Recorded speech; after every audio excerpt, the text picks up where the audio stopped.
Assalamualaikum warahmatullahi wabarakatuh. Waalaikumsalam. Innal hamdalillah nahmaduhu wa nasta'inuhu wa nastaghfiruh wa na'udzu billahi min shururi anfusina wa min sayyiati a'malina. Man yahdihillahu fala mudilla lahu wa man yudlil fala hadiya lahu. Asyhadu an la ilaha illallah wahdahu la syarika lahu wa asyhadu anna Muhammadan abduhu wa rasuluh.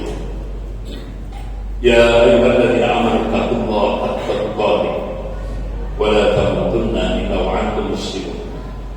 Ya ayyuhan nasu taqu rabbakum alladzi khalaqakum min nafsin wahidah wa khalaqa minha zawjaha wa batha minhuma rijalan katsiran wa nisaa'a wattaqullaha alladzi tasaaluna bihi wal arham innallaha kana 'alaykum raqiba. Ya ayyuhalladzina amanu taqullaha wa qulu qawlan sadida yuslih lakum a'malakum wa yaghfir lakum dhunubakum wa man yuti'illaha wa rasulahu faqad faza fawzan 'azima. Amma ba'd. Fa inna ashrafal hadits kitabullah wa khairul hadi Muhammadin sallallahu alaihi wasallam wa syarrul umur muhdatsatuha wa kullu muhdatsatin bid'ah wa kullu bid'atin dhalalah wa kullu dhalalatin finnar. Masyaallah muslimin rahimakumullah. Malam ini kita membahas satu tema, yaitu makar Allah sedang berjalan. Wa makar Allah wallahu khairul makirin. Mereka orang-orang kafir dan orang-orang munafik membuat makar, tapi Allah akan membalas makar mereka, dan Allah sebaik-baik membuat makar. Bapak Ibu yang dirahmati Allah, selama kita menjalani kehidupan di buminya Allah Subhanahu wa taala, kita akan melihat as-sirat bainal haq wal batil. Pertarungan antara al-haq dan al-batil itu senantiasa ada ila yaumil qiyamah. Selama kita menjalani kehidupan di buminya Allah, ada dua jalan. Sabilillah, jalannya Allah, dan sabilis syaitan, jalannya syaitan. Dan di buminya Allah ini ada dua golongan. Hizbullah, golongannya Allah, dan hizbus syaitan, golongannya syaitan. Kalau Hizbullah, hamba-hamba Allah yang mukmin, awliyanya, walinya Allah, Rasul, dan orang mukmin. Sebagaimana Allah tegaskan dalam surah Al-Maidah ayat 55-56. A'udzu billahi minasyaitonir rajim. Innama waliyukumullahu wa rasuluhu walladzina amanu alladzina yuqimuna as-salata wa yu'tuna az-zakata wa hum raqiun. Sesungguhnya hanya saja awliya wali hanyalah Allah, Rasul, dan orang mukmin. Siapa mereka? Alladzina yuqimuna as-salata wa yu'tuna az-zakata wa hum raqiun. Mereka yang mendirikan salat, menunaikan zakat serta tunduk patuh terhadap aturan-aturan Allah. Allah tegaskan dalam surah Al-Maidah ayat 56. Wa may yatawallallaha wa rasulahu walladzina amanu fa inna hizballahi humul ghalibun. Barang siapa yang menjadikan Allah, Rasul, dan orang mukmin sebagai awliyanya, walinya, fa inna hizballahi humul ghalibun, maka hizbullah, golongan Allah lah yang pasti akan diberikan al-ghalibun, kemenangan. Kemenangan yang hakiki. Jadi golongan Allah itu pasti menang, tidak akan pernah kalah, pasti menang. Bahkan Allah berjanji, wa kana haqqan 'alaina nasrul mu'minin. Kewajiban kami, kata Allah, memenangkan golongan mukmin. Ini sudah jaminan langsung dari Allah Subhanahu wa taala. Jadi golongan mukmin itu tidak akan pernah kalah, pasti menang. Kita harus yakin. Karena Allah menegaskan bahwa nasru 'inda min 'indillahil 'azizil hakim. Kemenangan itu datangnya dari Allah yang Maha Perkasa lagi Maha Bijaksana. Jadi al-ghalibun itu kalangan mufassir menafsirkan kemenangan yang hakikiatnya di dunia dimuliakan oleh Allah, di akhirat jannah, surganya Allah Subhanahu wa taala. Janji Allah pasti. Inna Allah la yukhliful mi'ad. Allah tidak akan mengingkari janjinya. La tabdila li kalimatillah, tidak ada perubahan akan kalimat-kalimat Allah. Sementara Hizbus Syaitan, golongannya setan, ini tempat berkumpulnya orang-orang kafir, orang munafik, orang musyrik jadi satu. Dan mereka awliyahnya setan, tauhid atau dan mereka diberi janji oleh Allah al-khasirun, kerugian baik di dunia maupun di akhirat. Di akhirat otomatis neraka jahanam. Dan dua golongan ini, Hizbullah, Hizbus Syaitan, terus bertarung. Jundullah, Jundus Syaitan, terus berperang.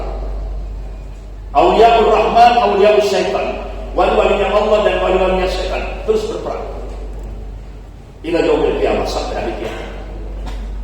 Tapi Allah berjanji, Awliyaur Rahman pasti akan diberikan kemenangan dari sisi Allah Subhanahu wa taala. Ini kita jadikan sebagai pijakan. Sebagai pijakan kita ketika kita menjalani kehidupan di buminya Allah Subhanahu wa taala.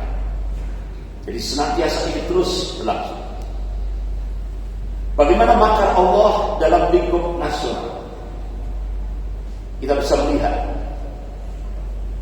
dalam lingkup nasional Indonesia dihadapkan oleh tantangan yang cukup berat. Setelah Amerika menghadapi mujahidin Taliban, tidak sanggup lagi. Bahkan sampai Amerika mengeluarkan anggaran 35.000 triliun untuk menghadapi mujahidin Taliban. Tapi tetap kalah. Walaupun Amerika dibantu oleh NATO dan Rusia, tetap kalah. Karena Imam Rasulullah SAW sudah memberikan kabar, orang-orang Khurasan itu tidak akan ada yang pernah menaklukkan. Karena memang orang-orang Khurasan ini disiapkan oleh Allah Subhanahu wa taala, yang nanti pada fase kelima, periodisasi sejarah yang kelima, mereka ini jadi pengawal Khalifatullah Al-Mahdi, Imam Mahdi. Dalam hadis riwayat Imam Tirmidzi, Rasulullah mengabarkan, kalau sudah Ashabur Rayatus Sud, pasukan pembawa panji hitam bergerak dari Khurasan menuju Yerusalem, Palestina, itu pertanda puncak kemenangan Islam di akhir zaman akan terwujud. Dan mereka itulah ahli tauhid di akhir zaman, yaitu At-Taifah Al-Mansurah, kelompok yang akan ditolong oleh Allah Subhanahu wa taala.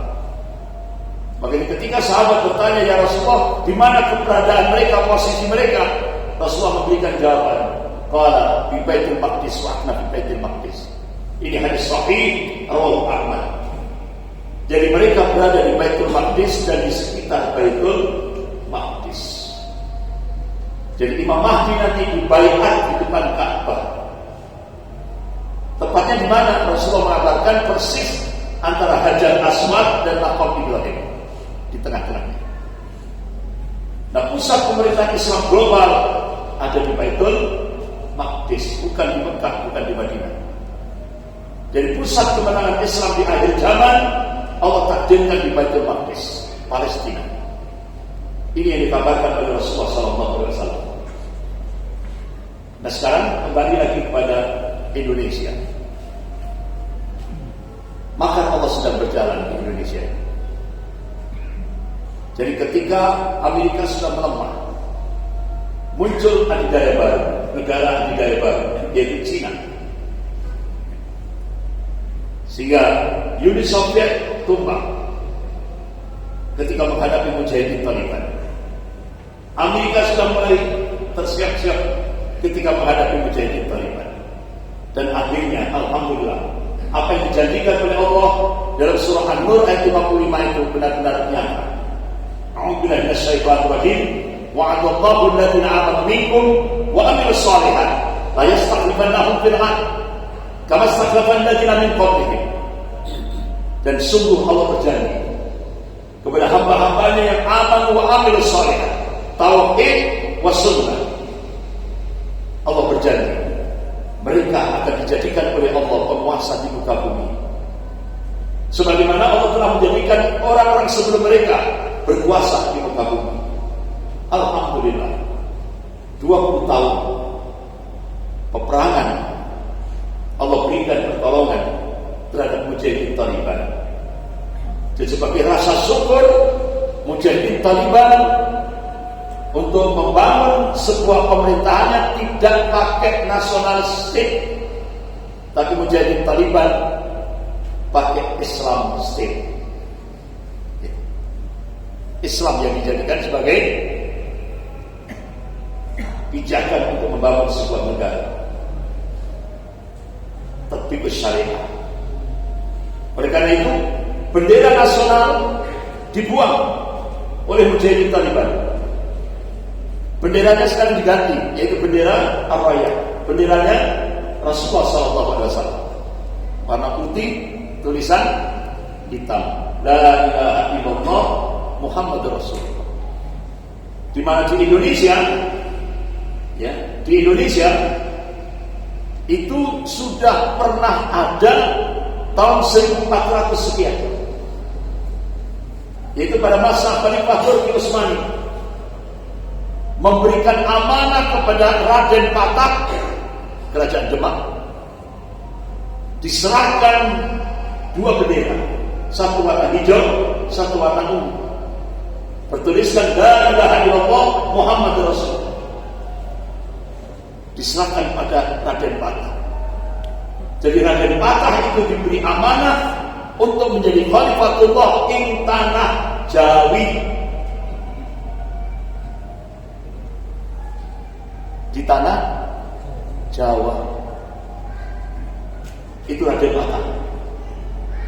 Sampai sekarang duplikat bendera Ar-Raya, bendera Rasulullah itu masih disimpan rapi oleh Sultan Hamengkubuwono ke-10 sampai sekarang. Pernah ditunjukkan dan pernah diliput oleh media. Itu 1400 sekian tahun yang lalu sudah ada di Indonesia.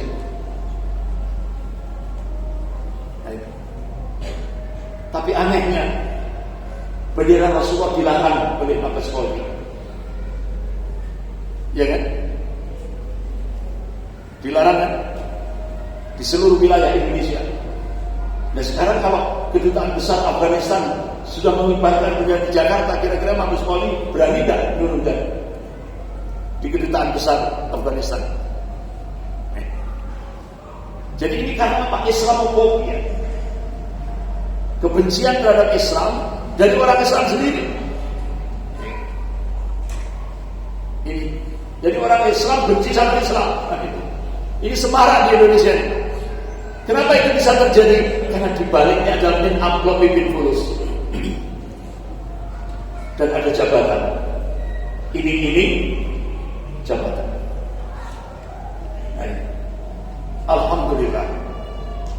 Sampai akhirnya begitu mujahidin Taliban menang, berhasil memerdekakan negaranya sendiri, pejabat-pejabat di Indonesia sewa memberikan statement, hati-hati. Dengan kemenangan mujahidin Taliban ini bisa memicu gerakan radikalisasi di Indonesia. Wah, itu sudah negatif thinking. Sudah tahunya selang seminggu neraca perdagangan antara Indonesia dan Afghanistan, jadi ekspor Indonesia naik drastis 361%. Sehingga akhirnya pejabat-pejabat tinggi di Indonesia berubah statementnya. Ternyata mujahidin Taliban tidak radikal, sangat menguntungkan bagi Indonesia. Berarti Pak, karakter pejabat di Indonesia ini materialisme. Kalau menguntungkan dalam aspek materi, kawan, sahabat. Kalau tidak menguntungkan dari aspek materi, musuh, lawan. Astagfirullah. Sudah tidak ada lagi nilai-nilai agama. Prihatin, ini yang terjadi. Sehingga akhirnya banyak alumni-alumni dari Afghanistan ditangkap ratusan seluruh Indonesia. Alumni-alumni dari Afghanistan, murid-muridnya Syekh Abdullah Azam. Bapak-bapak, ibu-ibu yang dirahmati Allah, setelah Amerika sudah mulai goncang, sudah mulai muncul negara hidayah baru, yaitu Cina.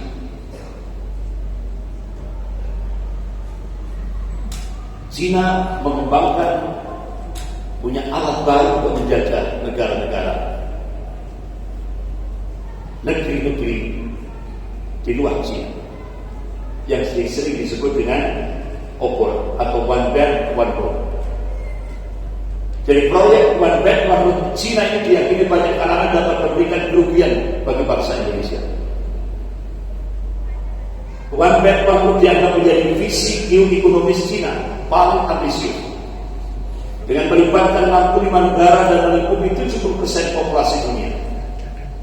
Ini, bapak-bapak, ibu yang dirahmati Allah. Jadi sekarang Cina melakukan perang terhadap Indonesia. Perangnya bukan perang konvensional, tapi perang asimetris. Ini yang sekarang digerakkan oleh Cina.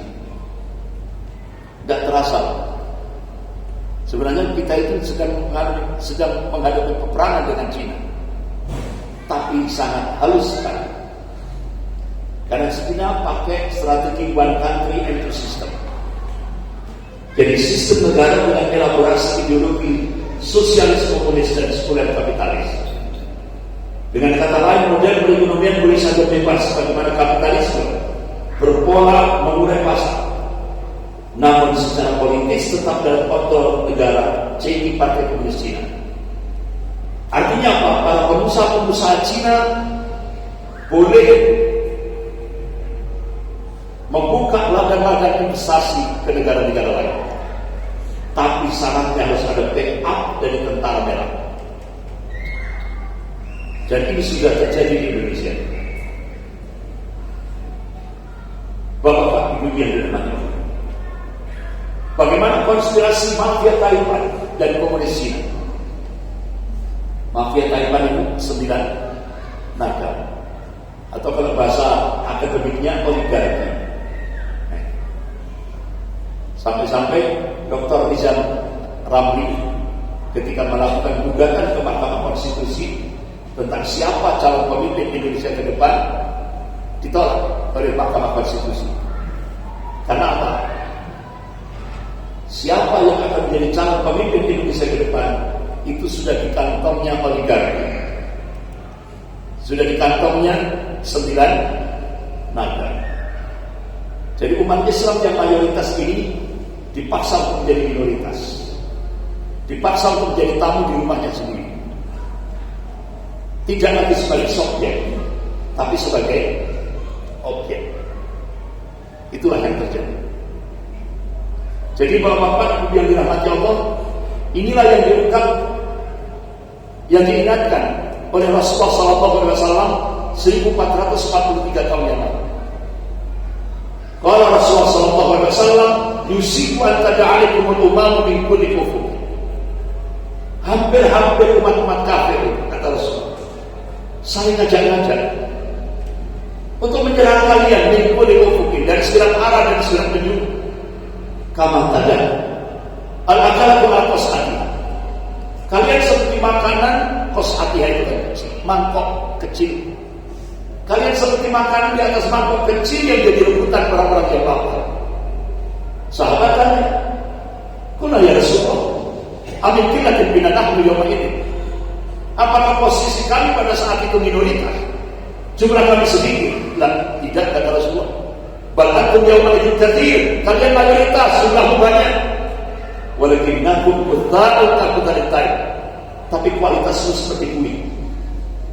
Kualitas bui itu tidak punya prinsip, tidak punya jati diri, mudah diombang-ambingkan oleh musuh-musuh. Jadi hadis ini bukan justifikasi, bukan pembenaran. Jadi hadis ini warning peringatan dari Rasulullah, jangan sampai umat Islam itu kualitasnya seperti bui. Manakala umat Islam kualitasnya seperti bui, Rasulullah memberikan peringatan yang cukup keras. Wala yantasi'anna Allah min suduri aduwakum al-mahabbata minkum. Sungguh Allah akan mencabut rasa takut dari hati musuh-musuh kalian. Jadi rasa takutnya orang kafir itu dicabut oleh Allah. Wala yantasi'anna Allah fi qulubikum al-wahan, dan Allah akan campakkan al-wahan di dalam hati-hati kalian. Sahabat tanya, ya Rasulullah, wa al-wahan, apa yang dimaksud al-wahan? Qala hubbud dunya wa karahiyatul maut. Cinta dunia dan takut mati. Jadi kalau sudah penyakit terlalu cinta dunia, takut mati, takut resiko perjuangan, ini sudah menghinggap di hati kaum muslimin, saat itulah rasa takut dari hati orang-orang kafir itu dicabut oleh Allah. Dan itu terjadi di Indonesia. Sudah terjadi di Indonesia. Sehingga kita seperti makanan di atas mangkok kecil yang jadi rebutan orang-orang yang lapar. Itu gambaran kita. Gambarannya sama seperti ini. Apakah Rasulullah membiarkan kondisi umat seperti itu? Tidak. Rasulullah memberikan solusi syar'i. Apa? Kalau Rasulullah SAW, "Idza tabayya'tum bil aina." Jika kalian bermuamalah dengan cara-cara alina itu salah satu sistem riba. Wa afatum adnabal baqar. Ini bahasa kinayah, biasa. Kalian pegang ekor-ekor sapi. Waraditum bicara. Kalian ridho dengan bercocok tanam. Artinya apa? Jika umat Islam muamalahnya dengan sistem riba, jika umat Islam sibuk dengan dunia, wa taraktumul jihad fi sabilillah, jika umat Islam meninggalkan al-jihad fi sabilillah, sallallahu alaihi wasallam, maka Allah akan turunkan kehinaan. Layan syaitan, sedikit pun Allah tidak akan cabut dari kehinaan itu, hatta tarji' ila dini, hingga kalian kembali kepada agama kalian. Sebagian ulama hadis menafsirkan hingga umat Islam bangkit semangat jihadnya, baru Allah akan cabut dari kehinaan. Kalau umat Islam bangkit semangat jihadnya. Kenapa? Indonesia sekarang dijebol, pintu kedaulatan Indonesia dijebol oleh dua proyek besar, yaitu proyek reklamasi dan proyek nikah, yang dimotori oleh James Riyadi, salah satu koordinator 9 Langkah. Jadi proyek reklamasi itu ada 10 di seluruh wilayah Indonesia. Targetnya 2024. Tujuannya apa? Untuk menampung 200 juta rakyat Cina daratan, termasuk di Bali. 200 juta. Targetnya 2024. Walaupun Gubernur Anies Baswedan stop pembangunan reklamasi di Teluk Jakarta, tapi pembangunan masih jalan terus. Ada kekuatan yang lebih besar. Karena Indonesia sudah dicengkram oleh imperialisme Cina. Bahkan ketika Indonesia agreement menerima bantuan hutang tahap pertama 647 triliun, itu wakil Perdana Menteri Cina Liu Yangdong di auditorium visi Universitas Indonesia, beliau mengatakan konsekuensi Cina memberikan bantuan hutang 647 triliun untuk Indonesia, 10 juta rakyat Cina wajib masuk Indonesia target 2020. Kira-kira sudah masuk kan? Sudah. Bahkan yang paling banyak di Kalimantan, di hutan-hutan di Kalimantan. lewat jalur laut. Bahkan pemerintah membuka 19 bandara dan pelabuhan laut. Sementara rakyat Indonesia di-cut lewat PPKM.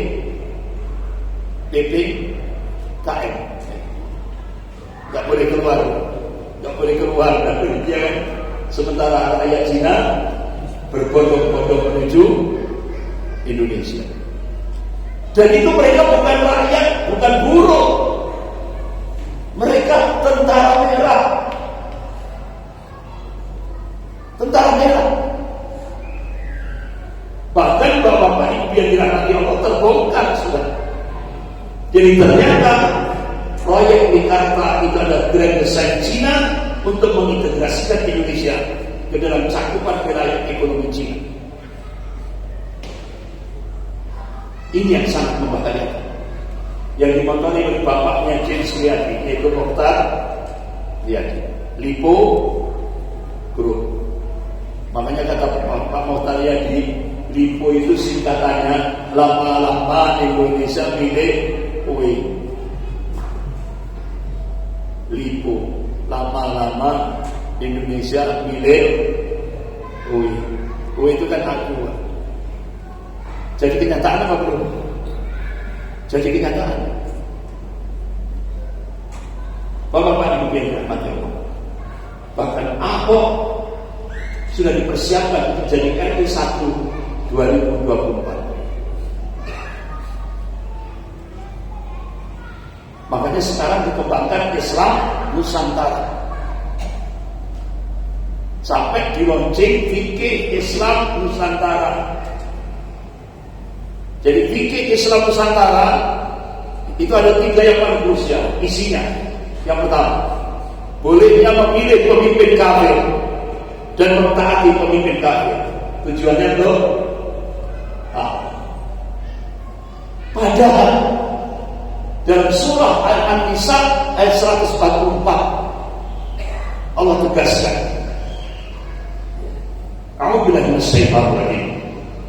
Ya ayyuhalladzina amanu la tattakhidul kafirina awliya min dunil mu'minin aturidu an taj'alu lillahi 'alaihim sultanan mubina. Hai orang-orang yang beriman, janganlah kamu menjadikan orang-orang kafir itu sebagai pemimpinmu dengan meninggalkan orang-orang mukmin.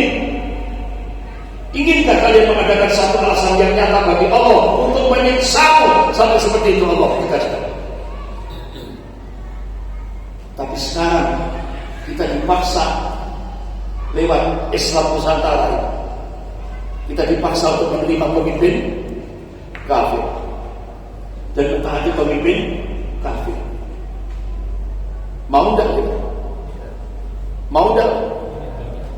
Kenapa? Milih pemimpin itu masuk wilayah akidah, bukan muamalah. Akidah, bukan muamalah. Kepemimpinan di dalam Islam. Makanya kenapa Syekhul Islam Ibnu Taimiyah rahimahullah beliau tulis kitab As-Siyasah As-Syar'iyyah. Karena saking pentingnya siasat As-Syar'iyyah. Al-Imam Mawardi rahimahullah beliau tulis kitab Al-Ahkam As-Sultaniyah. Bagaimana perundang-undangan Islam mengatur dalam menyelenggarakan sebuah negara. Ulama-ulama Ahlus Sunnah, Masya Allah, perhatian yang luar biasa. Jadi ini tiba-tiba muncul aliran Islam Nusantara. Bolehnya milih pemimpin kafir. Sehingga akhirnya sekarang di Indonesia banyak orang berbondong-bondong jadi orang munafik. Berbondong-bondong. Kenapa kok sampai berbondong-bondong? Karena dibaliknya ada amplop ibn furus. Ada iming-iming jabatan. Sehingga akhirnya inilah yang dikhawatirkan oleh Rasulullah. Munculnya fitnatul Duhaimah. Lebih khusus di Indonesia. Apa itu? Ad-Duhaimah, kata Ad-Duhaimah itu kan bentuk tasbih yang pengecilannya kan dahmah, hitam, gelap. Itu bahasa kinayah. Apa wujud konkretnya? Kata Rasulullah.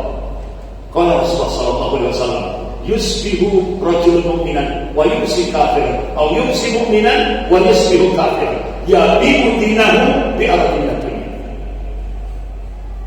Jadi kalau sudah fitnatul baik itu sudah muncul di Indonesia, kondisi umat pagi beriman sore sudah jadi kafir, atau sore beriman paginya sudah jadi kafir. Kenapa? Kata Rasulullah, ya bi'u dinahu bi aradin dunya. Banyak yang menjual agama dengan harga dunia. Banyak yang menjual agama demi jabatan, pangkat, kedudukan, popularitas dan sebagainya. Ini sudah terjadi di Indonesia. Sampai akhirnya keluarlah fikih Islam Nusantara. Di samping mau menerima pemimpin kafir, yang kedua yaitu pluralisme agama, menganggap semua agama sama.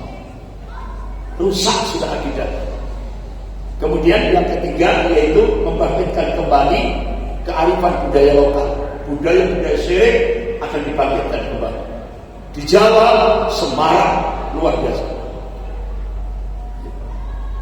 Bapak-bapak Ibu yang dirahmati. Jadi kalau kekhawatiran ini benar-benar terjadi, maka Cina dalam jangka panjang sistem pengelolaan infrastruktur pelabuhan, laut dan bandara akan dikendalikan pemerintah Cina. Sekarang beberapa jalan tol sudah dijual ke Cina karena Indonesia tidak mampu lagi bayar utang. Sehingga dari beberapa seperti PT Waskita Raya itu menjual ke Cina. Jadi dengan begitu berarti skema kerjasama ekonomi yang dibangun dengan pemerintah Indonesia sejatinya merupakan entry point, pintu masuk kekuasaan Cina terhadap sektor pertahanan dan kemiliteran. Yang pada perkembangannya akan mengurus kedaulatan wilayah nasional Indonesia. Inilah yang disebut dengan bencana geopolitik. Bencana geopolitik. Artinya apa? Indonesia sudah tidak punya lagi kedaulatan sebagai sebuah negara. Bapak-bapak, ibu-ibu yang dirahmati, tokoh-tokoh utama di Indonesia khawatir, ada kekhawatiran. Apakah Indonesia nanti seperti Tibet? Kan sama dengan Indonesia. Tibet dibantu hutang oleh Cina. Pembangunan infrastruktur dibantu oleh Cina. Buruh-buruh semua dari Cina, material semua dari Cina. Akhirnya pemimpin spiritual Tibet Dalai Lama ditangkap, dan akhirnya Tibet sampai hari ini sudah dikuasai Cina. Bahkan tokoh-tokoh ulama di Indonesia khawatir apakah Indonesia nanti seperti Angola. Angola itu negara Afrika, mayoritas Muslim, diberi bantuan hutang oleh Cina, dibangunkan infrastruktur, buruhnya semua dari Cina, materi semua dari Cina. Dan tahunya Cina mengintervensi parlemen Angola, minta supaya Islam diharamkan masuk ke Angola. Sehingga akhirnya satu-satunya negara seluruh dunia ini yang mengharamkan Islam adalah Angola. Sehingga ribuan masjid madrasah dihancurkan. Maka umat Islam ketika sholat di jalan ditembak. Ini apakah Indonesia seperti Angola? Ini kekhawatiran ulama. Bahkan dua mantan panglima TNI, Bapak Jenderal Purnawirawan Djoko Santoso dan Bapak Jenderal Purnawirawan Gatot Nurmantio, setelah beliau merespon sebuah novel fiksi ilmiah yang ditulis oleh pakar intelijen dunia, pakar perang dunia, yaitu Peter Weyden dan August Kuhn, dengan judul Bosphorus, diprediksi 2030, tahun 2030 sudah tidak ada lagi Indonesia. Yang ada Indo-Cina. Bahkan dua mantan panglima TNI sampai memberikan statement bisa lebih cepat daripada 2030. Ini sehingga akhirnya Bapak Ibu yang dirahmati Allah, sekarang dalam bulan sebulan ini, Masya Allah, saya terharu sekali. Ulama-ulama Madura mulai turun gunung, gelisah, ada kegelisahan bagaimana menyelamatkan Indonesia dari cengkraman komunis Cina.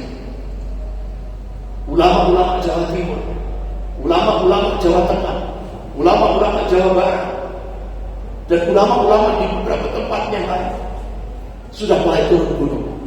Jadi kalau ulama sudah mulai turun gunung, berarti Indonesia sedang ada apa-apa. Jadi ulama peduli untuk menyelamatkan Indonesia dari cengkraman komunis Cina.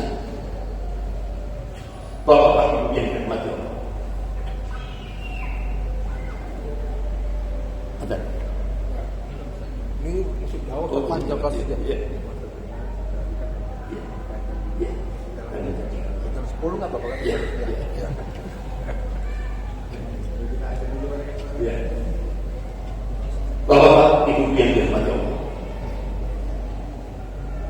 Kita baru tahu ternyata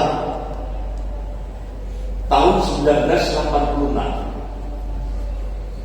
Partai Komunis Cina melakukan kongres yang dijadikan pokok bahasan adalah Indonesia.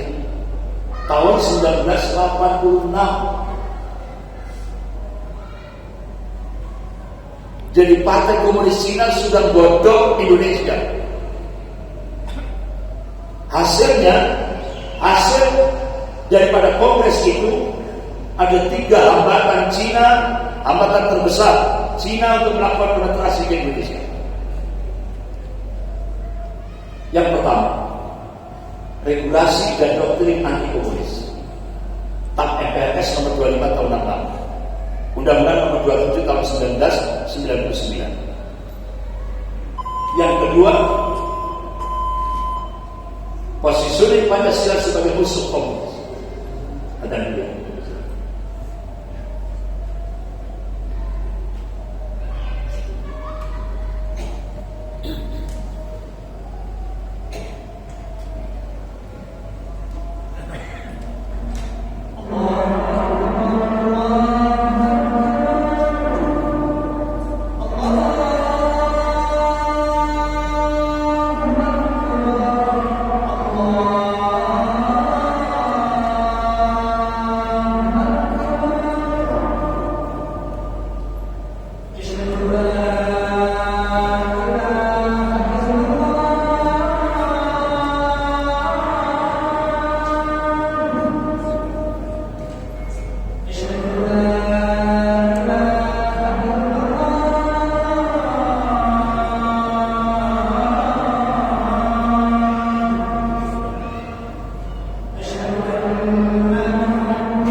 Bapak-bapak, ibu-ibu yang dirahmati Allah,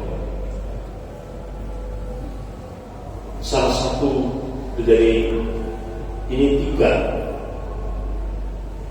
hambatan terbesar Cina ketika melakukan penetrasi di Indonesia. Yang ketiga, sikap anti komunis umat Islam di Indonesia masih solid. Jadi ini 3 hambatan. Akhirnya Cina start 2014 itu siapa presiden? Ya. Jadi start 2014 Cina sudah mulai bergerak ke Indonesia untuk melemahkan umat Islam dari poin ketiga.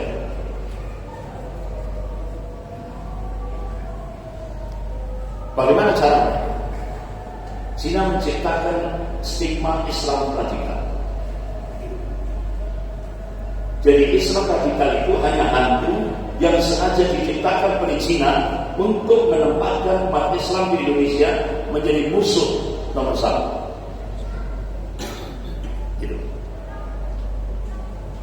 Yang kedua, yaitu pakai strategi divide and impera. Adu domba. Berapa biayanya? 20 triliun. Satu diangkat, satu diinjak. Ini yang terjadi di Indonesia. Dan DP-nya sudah diterima 1,5 triliun yang langsung diberikan oleh Menteri Keuangan Bu Sri Mulyani. DP-nya sudah diterima 1,5 triliun. Saya kira sudah tahu, gak perlu saya buka, sudah tahu semuanya. Jadi kita diadu domba. Bapak-bapak ibu yang dirahmati Allah, ternyata kader-kader komunis di Indonesia begitu start Cina mulai merayap ke Indonesia 2014, kader-kader komunis sudah bergerak pasca reformasi Mei 98. Luar biasa. Jadi 98 pasca reformasi 98, kader-kader komunis sudah bergerak di Indonesia. Bahkan Panglima Kodam 4 di Ponorogo itu mendeteksi pergerakan komunis di Jawa Tengah itu sejak tahun 2012. Mereka sudah mulai bergerak di mana-mana. Bahkan di Jawa Tengah itu, struktur organisasi komunis gaya baru itu sudah sampai tingkat desa, bukan lagi kecamatan, tapi sudah sampai tingkat desa. Karena memang pergerakan komunis yang paling kuat itu di daerah Jawa Tengah.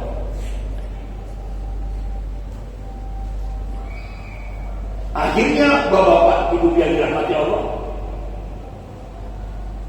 mereka punya target 2019 harus menguasai parlemen. Harus menguasai parlemen. Akhirnya ternyata berhasil. Jadi kader-kader komunis yang sekarang ini duduk di DPR RI jumlahnya sudah 200 lebih. Sementara politisi Islam cuma 179. Sehingga akhirnya beberapa undang-undangan lolos karena mereka pakai suara mayoritas. Dan mayoritas di parlemen kader komunis. Sehingga ketika muncul rancangan undang-undang HIP begitu mudah lolos. Walaupun umat Islam se-Indonesia protes dari Sabang sampai Merauke, sampai di depan gedung DPR, umat Islam protes. tapi dianggap angin lalu. Karena mereka sudah menguasai parlemen. Bahkan kader-kader komunis yang menjadi bupati, wali kota, gubernur juga sudah banyak.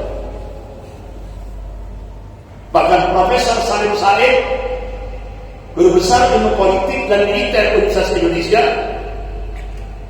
dalam video pendeknya beliau mengatakan, sekarang kader-kader komunis yang sudah duduk di pemerintahan sudah berani balas dendam kepada umat Islam ulama dengan menggunakan kekuasaan. Sudah mereka melakukan balas dendam.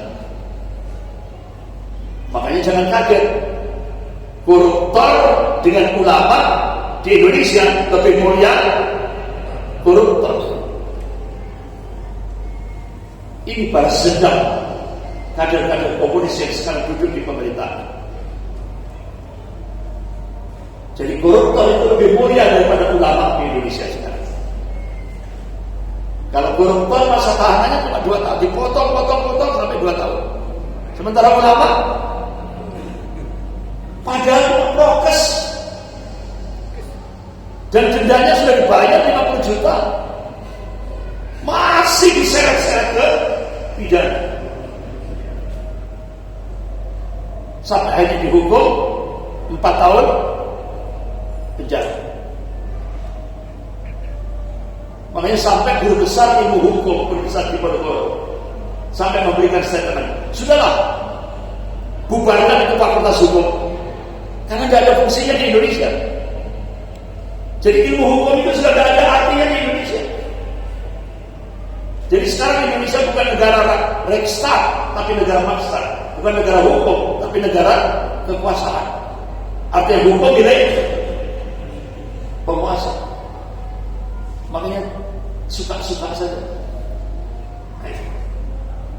Bapak-bapak, Ibu yang dirahmati Allah. Jadi inilah strategi perjuangan PKI. Gaya baru, komunis gaya baru. Kelompok tua dimotori oleh John Untung, ditopang oleh LSM-LSM dalam negeri dan luar negeri. Mereka berjuang untuk memunculkan undang-undang Komisi Kebenaran dan Rekonsiliasi. Akhirnya berhasil bulan Mei 2015. Dan tanggung-tanggung, promotornya adalah mantan Presiden IMF, JP Prom, mengadakan seminar internasional tentang PKI di Belanda, mengundang seluruh ex-PKI dari luar negeri maupun dalam negeri, termasuk juga advokat-advokat jalanan yang mudah dibeli.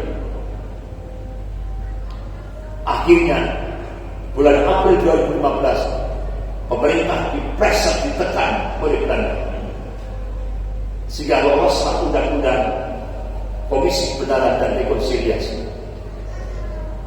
Sehingga jangan kaget, PKI mengadakan seminar resmi di gedung LBH Jakarta, resmi. Yang datang itu tokoh-tokoh SPKI tua dan muda, diamankan oleh Polri. Terus pertanyaannya, di mana TAP MPRS nomor 25 tahun 66 itu? Bahkan di stasiun televisi La TV, tokoh Gerwani, Dr. Ciptani, sekarang kami sudah berkuasa. Coba, sekarang kami sudah berkuasa. Bahkan Sinta Miranda di Taman Mini Indonesia Indah, di depan orang banyak, di depan masa banyak. Nanti kalau kami sudah menguasai pemerintahan Indonesia, yang pertama kali kami hancurkan adalah monumen lubang buaya. Nah, kira-kira Sinta Miranda ini ditangkap tidak, sahabat? Tidak, aman-aman saja. Gitu. Jadi mereka sudah berkuasa sekarang. Dampak daripada umat Islam buta politik. Buta politik. Kita jujur saja. Mayoritas umat Islam se-Indonesia ini milih merah. Kita jujur saja. Karena buta politik. Nah sekarang ketika Budi ditanya, sekarang ini Budi ditanya, Budi, bolak-balik Islam disudutkan terus, ya kan? Sampai Budi mengeluarkan pernyataan, saya tidak percaya yaumil akhir, ya kan? Budi kan menyatakan tidak percaya yaumil akhir. Padahal jumhur ulama Ahlus Sunnah wal Jamaah sepakat, kalau ada seorang muslim tidak percaya yaumil akhir, apa itu kondisinya? Kafir. Tidak ada ikhtilaf di kalangan ulama-ulama akidah. Akhirnya ditanya, apakah Budi tidak takut suara umat Islam akan lari? Apa jawabannya? Saya tidak butuh suara umat Islam. Jadi umat Islam itu cuma dibutuhkan 2014 sama 2019. Habis ini 2024 sudah tidak butuh lagi suara umat Islam. Karena apa? 2024 10 proyek reklamasi itu siap nampung 200 juta rakyat Cina. Yang nanti otomatis rakyat Cina itu sudah dapat KTP Indonesia. Sudah kantongi KTP Indonesia. Makanya Budi dengan pede sekali, saya tidak butuh suara umat Islam. Coba. Jadi ternyata 2014-2019 kemarin itu umat Islam cuma suruh dorong mobil mogok. Setelah mobilnya jalan, wassalam wakalam. Ya kan? Kenapa? Umat Islam buta politik. Ini bahkan kelompok elit sudah merayap di mana-mana. Kelompok muda sudah mentargetkan 2019 harus menguasai parlemen. Sudah nyata. Belum lagi Komisi Sentral PKI yang baru, yaitu Wahyu Setiadi dan Teguh Karyadi. Dan mereka ini semua ada kelompok tua, kelompok elit, kelompok muda. Mereka ingin mencakup TAP MPR sampai 25 tahun lama. Otomatis selangkah lagi Indonesia akan dijadikan negara komunis.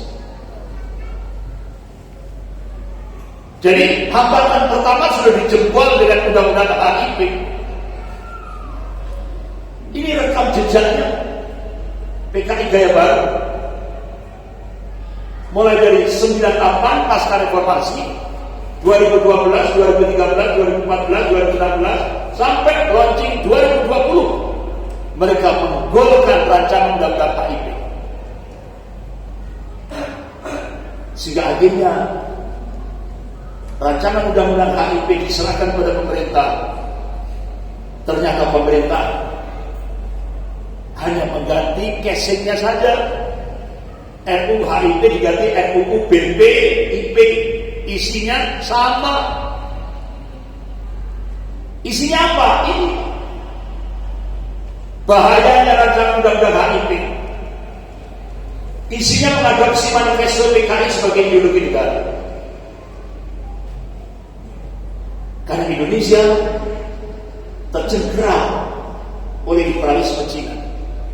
Bahkan ada nota diplomatik dengan kode referensi Beijing 1448, di mana isinya Kementerian Luar Negeri Cina dan Kementerian Luar Negeri Amerika sepakat untuk melakukan akselerasi, percepatan untuk menjadikan Indonesia menjadi negara sekuler. Akhirnya apa yang terjadi? Ada dua pemimpin negara sedang melaksanakan ziarah. Yang satu ziarah ke makamnya Muhammad Al-Fatih. Siapa? Tayyip Erdogan. Kemudian yang satu ziarah ke makamnya Mustafa Kemal Atatürk. Siapa? Siapa?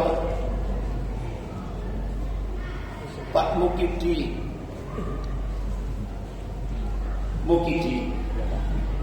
Sudah tahu kan? Padahal Mustafa Kemal Atatürk itu, ya kan, pemimpin Turki yang paling diadab oleh Allah Subhanahu Wa Taala, dilaknat dan diadab oleh Allah Subhanahu Wa Taala, sampai mayatnya tertolak oleh bumi. Jadi begitu dikuburkan, tidak bisa masuk. Sampai akhirnya pemerintahan Turki datangkan batuan onik yang cukup besar sekali, kemudian dibelah. Mayatnya Mustafa Kemal Atatürk yang sudah tinggal tulang belulang, ya, dimasukkan di tengah-tengah batuan onik. Kemudian makanya kan jenazah makamnya kan agak tinggi. Rata-rata kalau sudah masuk ke makamnya itu baunya luar biasa. Dilaknat oleh Allah Subhanahu Wa Taala. Karena Mustafa Kemal Atatürk ini satu-satunya orang di dunia yang menghancurkan Islam di Turki. Nah, akhirnya dengan munculnya Tayyip Erdogan, Turki yang pertama sekuler ekstrem berubah jadi Islami. Nah, Indonesia kebalikannya, dari Islami akan dijadikan sekuler. Dampak Indonesia berubah kiblat ke Cina. Sedangkan Cina, Presiden Xi Jinping minta kepada Indonesia agar agama dipinggirkan dari kehidupan bangsa dan negara. Sudah dijalankan apa belum? Sudah. Begitu Profesor Yudhian Wahyudi diangkat menjadi ketua Dewan Pembinaan Ideologi Pancasila, langsung keluarlah statement, agama di Indonesia musuh terbesar Pancasila. Artinya sekarang di Indonesia agama musuh negara. Akhirnya gayung bersambut Menteri Pendidikan dan Kebudayaan Pak Nadiem Makarim meluncing Roadmap Pendidikan Nasional 2020-2035. Sudah tidak ada lagi agama. Jadi pendidikan nasional di Indonesia 15 tahun yang akan datang sudah tidak ada lagi agama. Dihapus.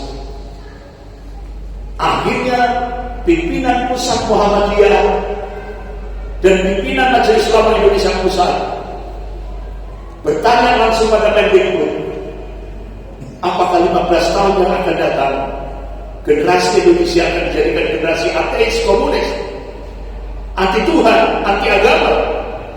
Tidak ada jawaban. Selang beberapa saat muncul peraturan pemerintah, kalau tidak salah nomor 35, kalau enggak 37, 35. Jadi standar pendidikan nasional sudah tidak ada lagi mata pelajaran Pancasila dan mata pelajaran bahasa Indonesia, dihapus. Bahkan tokoh DPR memberikan statement, kalau Indonesia ingin maju, hapuskan agama. Astagfirullah. Terus di mana umat Islam yang mayoritas itu? Di mana umat Islam yang mayoritas itu? Ini Indonesia sedang ada apa? Bapak-bapak Ibu yang dirahmati Allah. Bahkan dengan rancangan undang-undang HIP, derajat Pancasila diturunkan.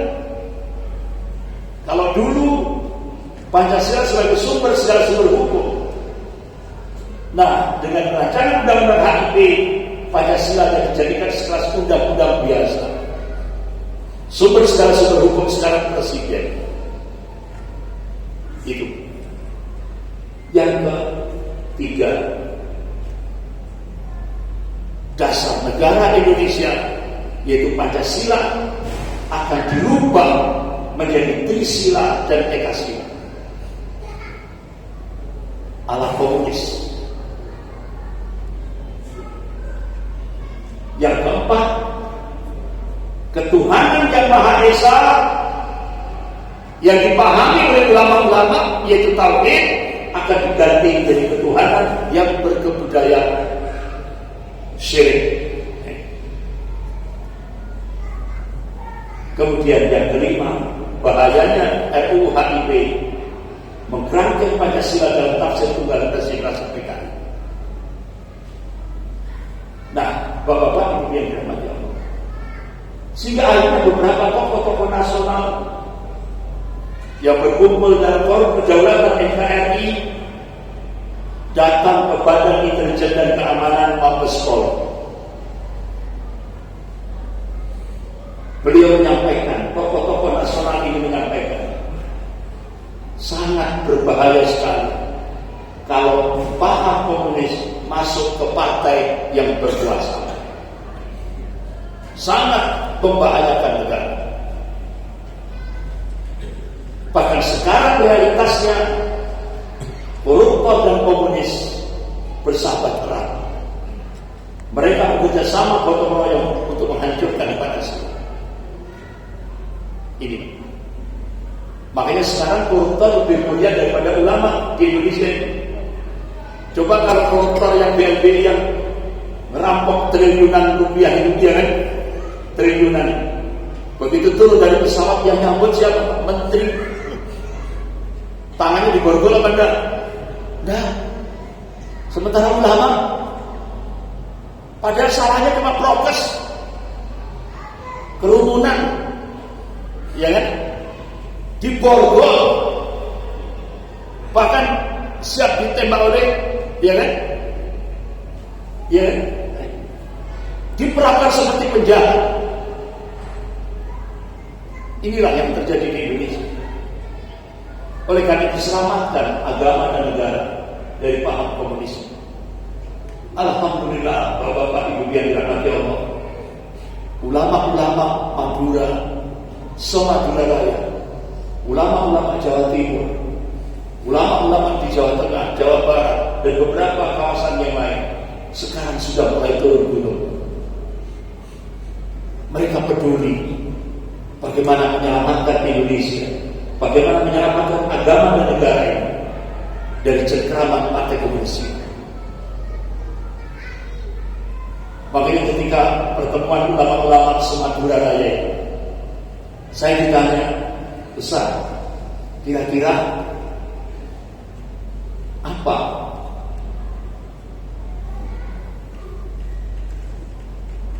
badan, artinya sebuah organisasi sebagai wadah kita untuk berjuang. Karena kita semuanya ini lintas ormas.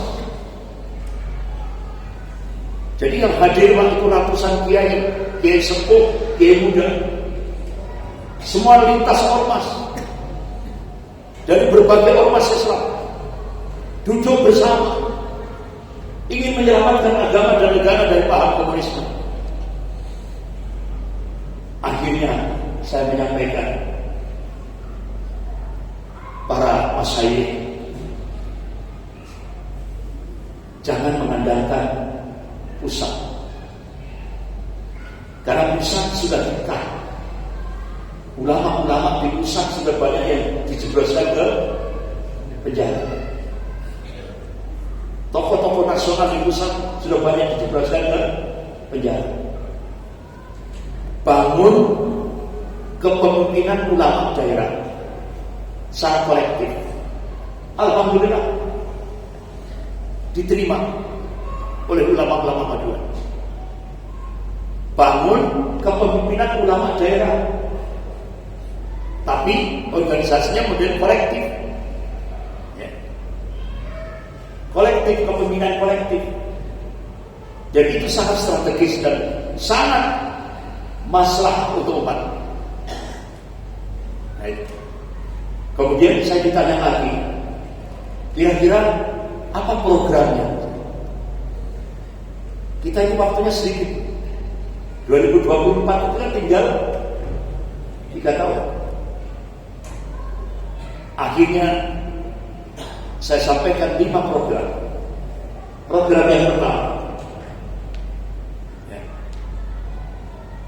Kalau saya di luar Madura, kadang-kadang dakwah tauhid harus terus kita gerakkan.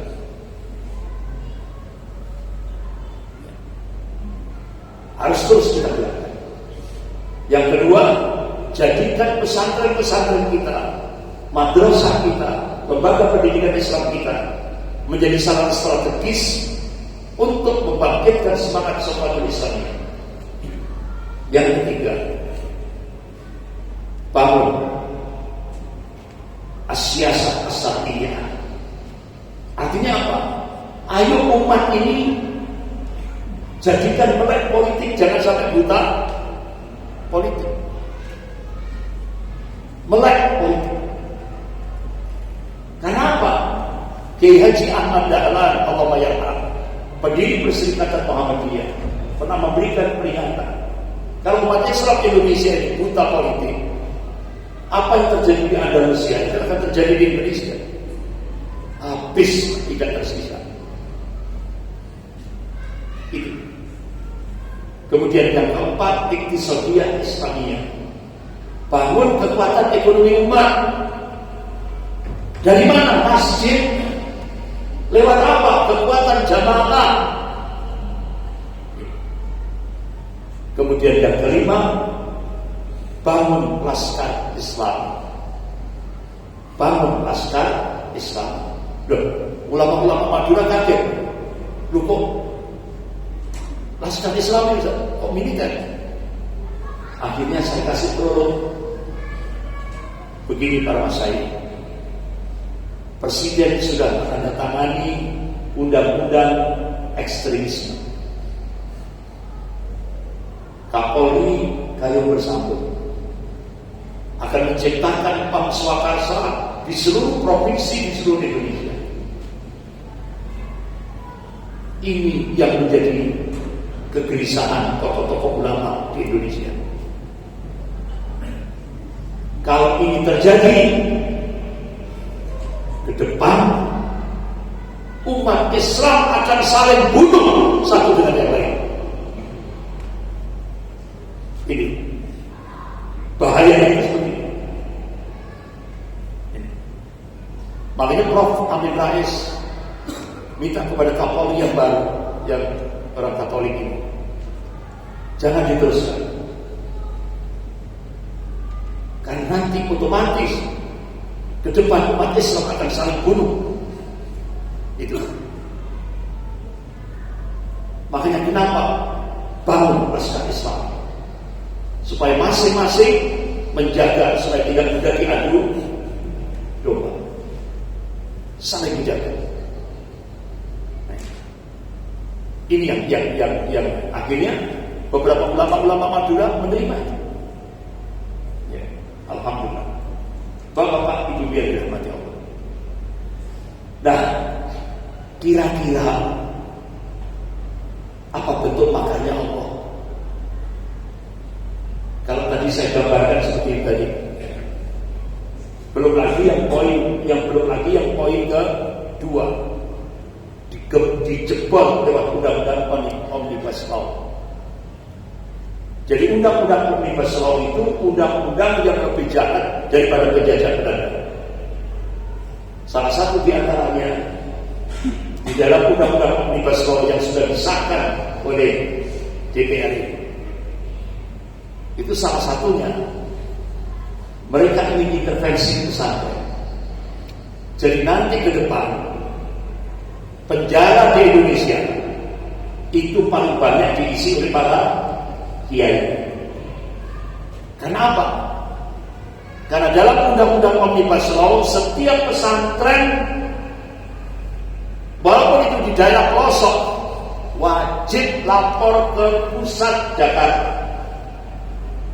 Kalau enggak, yang pertama denda 1 miliar rupiah. Yang kedua penjara 10 tahun.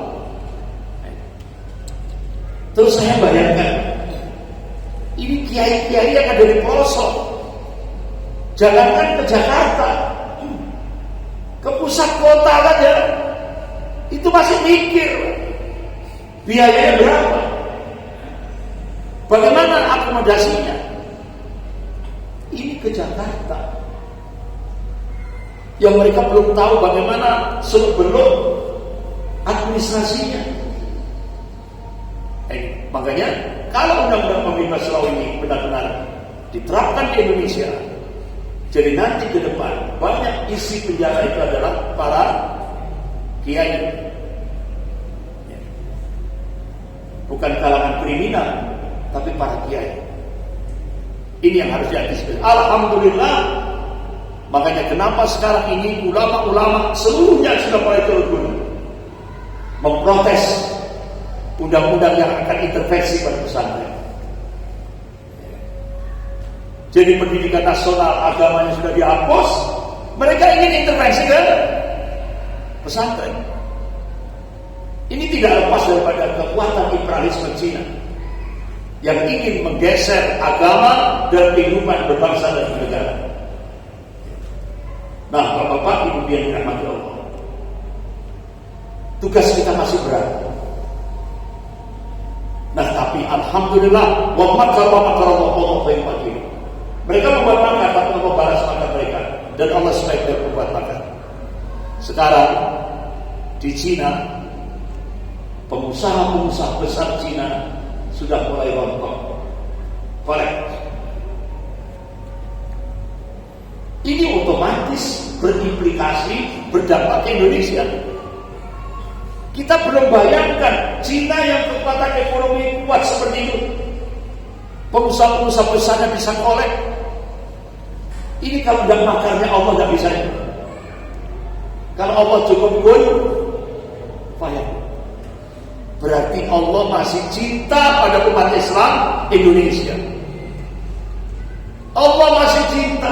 Dan ini mungkin ini doanya orang-orang soleh yang tidak pernah muncul di permukaan. Orang-orang yang banyak takarrub ilallah, yang tidak pernah dikenal oleh manusia, tapi doanya ijabah.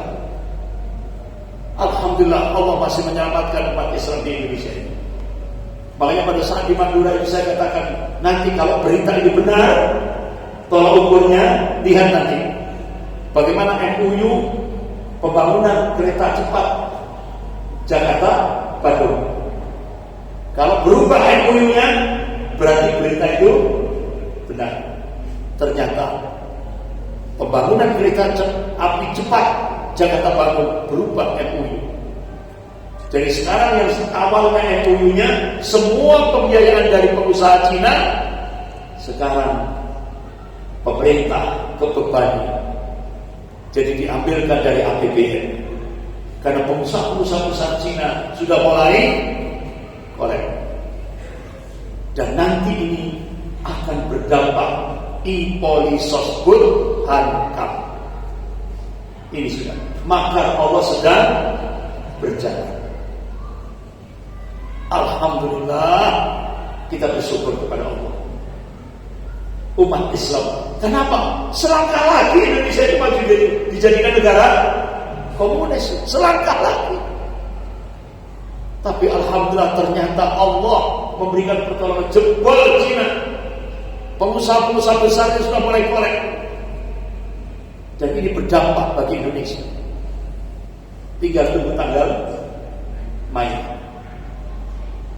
Tapi di Indonesia sekarang kita masih dihadapkan oleh tantangan internal.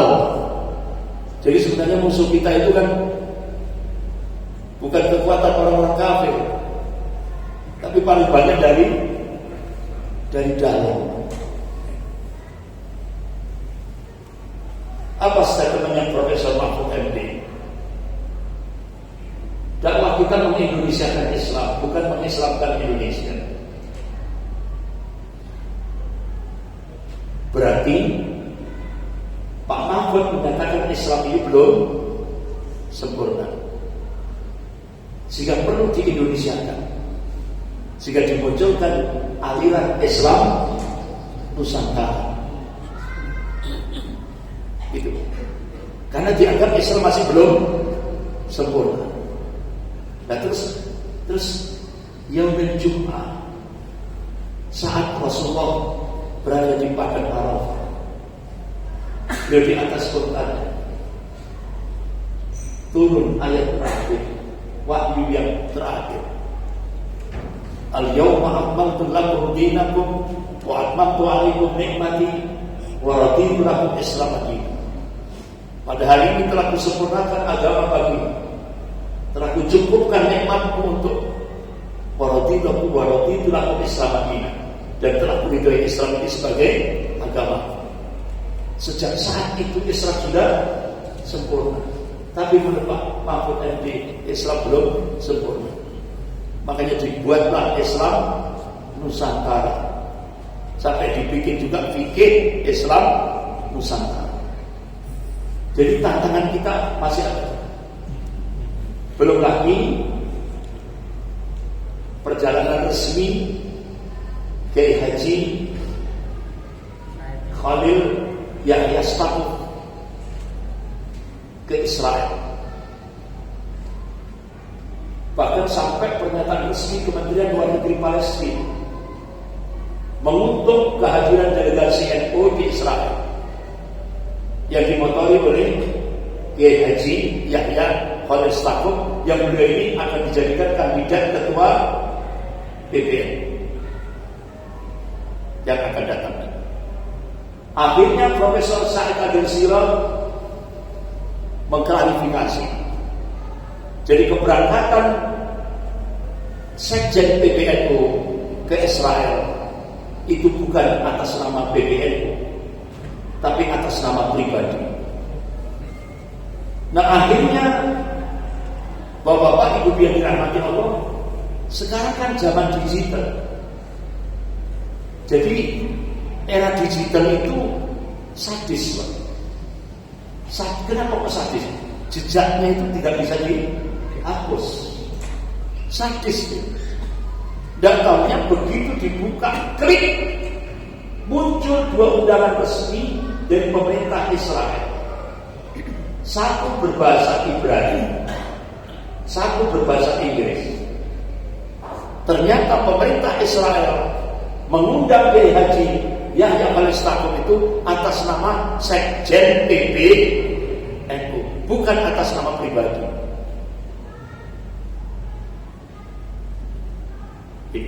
Berarti Profesor Said Agil Siraj berbohong.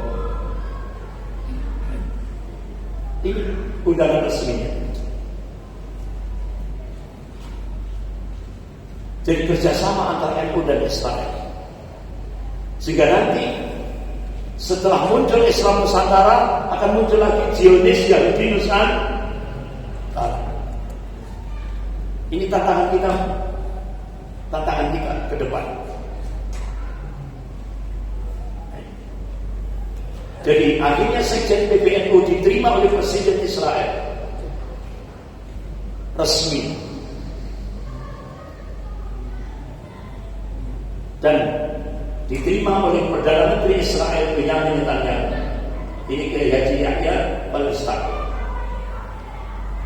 Bahkan ada MOU antara Perdana Menteri Israel dengan Sekjen PBNU. Ada MOU. Bahkan baru pertama kali ini pemerintah Israel menyambut kedatangan Sekjen PBNU, yaitu diadakan konser musik terbesar di Israel untuk menyambut kedatangan Sekjen PBNU. Jadi inilah bukti NU diperalat Yahudi untuk membela Zionis Israel.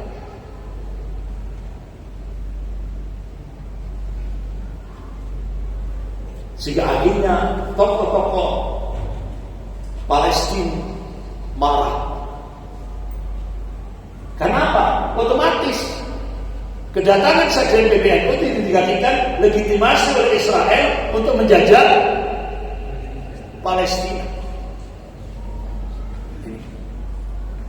Nah, Bapak-bapak, Ibu yang dirahmati Allah, jadi kakak dengan adik sama. adiknya pro Yahudi, kakaknya juga pro Yahudi. Jadi tantangan kita ke depan masih berat dari internal kaum muslimin. Makanya lemahnya umat Islam di Indonesia itu bukan karena kuatnya orang kafir. Lemahnya umat Islam di Indonesia itu karena banyaknya orang munafik. Jadi inilah tantangan kita. Bapak-bapak, ibu-ibu yang dirahmati Allah. Oleh karena itu, sebagai penutup,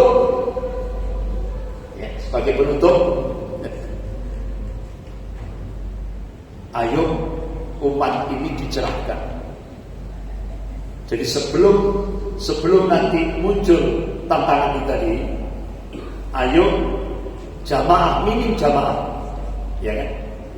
Cerahkan apa itu arti liberalisme, apa itu arti sekularisme, apa itu arti komunisme, apa itu arti ateisme. Karena 4 ideologi ini akan lebih semarak dijajahkan di Indonesia untuk menjauhkan umat Islam dan akidahnya yang sahih. Dan ini akan digerakkan dari atas ke bawah secara terstruktur, sistematis, dan masif. Yang kasihan itu orang awam, kan gak ngerti apa itu liberalisme, apa itu sekularisme, komunisme, ateisme. Ayo kita cerahkan umat ini tentang bahayanya. Dan Majelis Ulama Indonesia Pusat sudah mengeluarkan fatwa tahun 2005. Liberalisme, sekularisme, komunisme, ateisme haram hukumnya bagi umat Islam di Indonesia. Ini fatwa Majelis Ulama Indonesia Pusat tahun 2005. Ini yang harus kita kembangkan. Nah sekarang mau dikembangkan lagi, tidak tanggung-tanggung. Yang menyebarkan ada lagi pluralisme, ya kan? Ada lagi pluralisme, liberalisme, pluralisme, sekularisme, komunisme, ateisme. Tidak tanggung-tanggung. Yang menyebarkan pertama kali adalah Pangkostrat, Letnan Jenderal Dudung. Kemudian diapresiasi oleh Menteri Agama. Oh benar itu. Semua agama sama. Astagfirullah. Ini. Jadi bapak-bapak, 5 hal. Ini belum lupa saya. Ini harus tambah 1 ini. Liberalisme, pluralisme, sekularisme, komunisme, ateisme.